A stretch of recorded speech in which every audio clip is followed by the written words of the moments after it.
আসসালামু আলাইকুম আরহামাতুল্লাহ।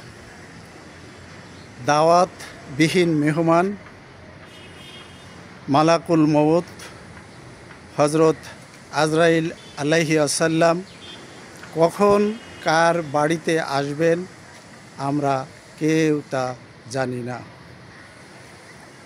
ইনি এমন একজন মেহমান যে কারো বাড়িতে আসার জন্য কোনো চিঠিপত্র ফোন ফ্যাক্সের প্রয়োজন হয় না।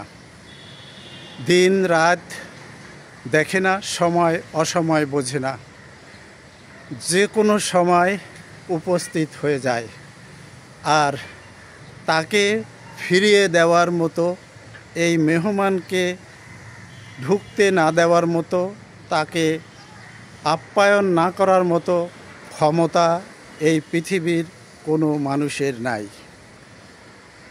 হজরত মালাকুল মাউত আমাদের কাছে যে কোনো সময় যে কোনো মুহূর্তে এসে হাজির হবে।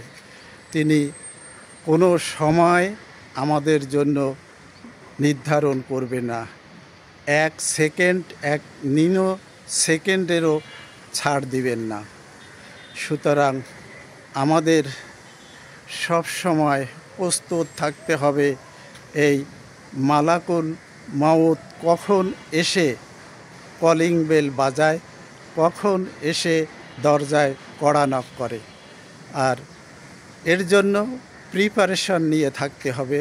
আমাদের আমল নামায় যাতে নেক আমল থাকে সেজন্য আমাদের সদা সর্বদা লক্ষ্য রাখতে হবে।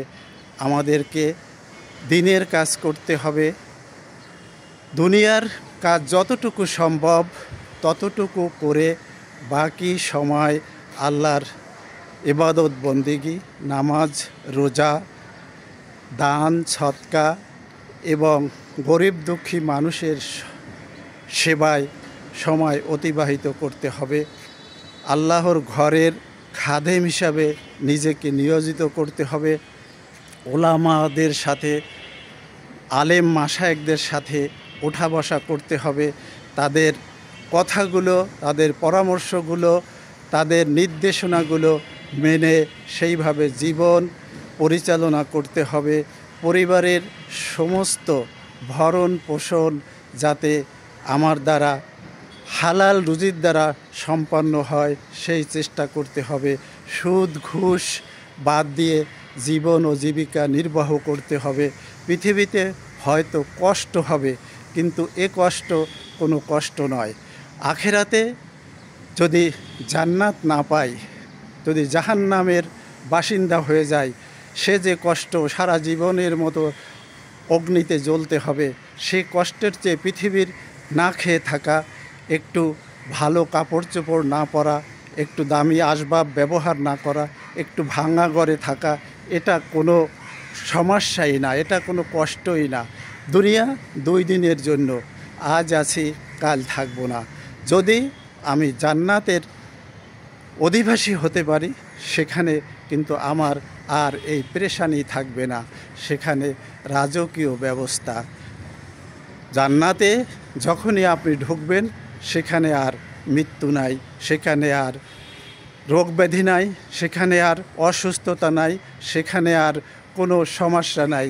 সেখানে শুধু সুখ, সুখ আর সুখ, শান্তি, শান্তি আর শান্তি। সুতরাং এই জান্নাতমুখী হওয়ার জন্য আমাদের সব সময় আল্লাহর ধ্যানে খেয়ালে থাকতে হবে, জীবনকে নিয়ন্ত্রিতভাবে পরিচালনা করতে হবে এবং সব সময় মনে রাখতে হবে যে আজরাইল আলাইহিস সালাম যে কোনো মুহূর্তে এসে আমার দরজায় কড়া নক করতে পারে।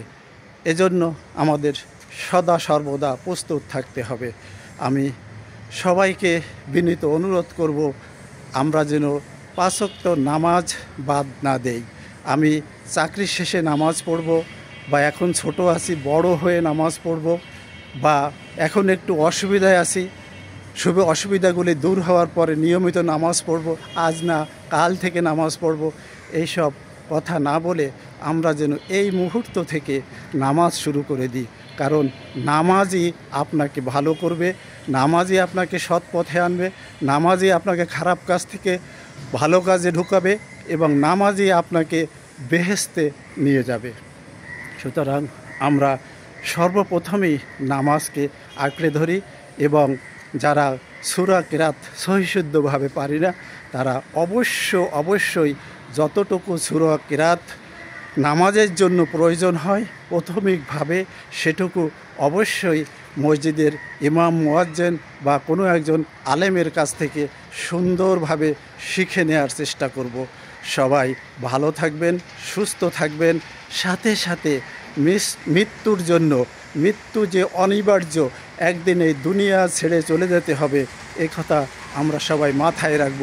এই আশাবাদ ব্যক্ত করে সবাইকে সালাম এবং এক বুক ভালোবাসা। আল্লাহ হাফেজ।